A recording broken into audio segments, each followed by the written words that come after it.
Елшінің ескертуі егер жүрекке кірсе, адамның жүрегінде тақуалық деген нәрсе пайда болады екен. Абайлай бастау. Мынадан сескену керек екен. Мынау болмайды. Абайлау. Сондықтан келесі сөзін айтады. Вали таттақу, абайлауларың үшін, сескенулерің үшін, сақсынуларың үшін, сақтануларың үшін. Қайтып сақтанамыз ол азаптан. Мысалы осы күн Алла тағала осы аяз істетіп қойды қазір. Алла қаламайынша бұл аяз шегінбейді.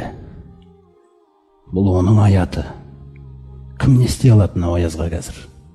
Кім не істей алады? Ол істеп жатыр да, аяз істеп жатыр. Біреуміздің көлігіміз жүрмей қалып жатыр.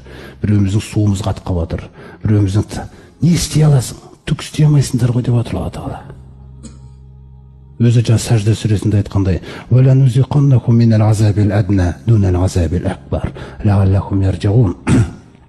Үлкен азаптан бұрын кішкентай азапты жібереміз дейді.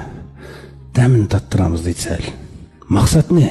Лағаллахум яржиғун, мүмкін райларынан қайтар, мүмкін тәкаппарлықтан қайтар, сынар, Раббым, мен түсіндім, мойындадым, міне сәждем деп айтар. Басқа мақсат жоқ дейді бұл аязда.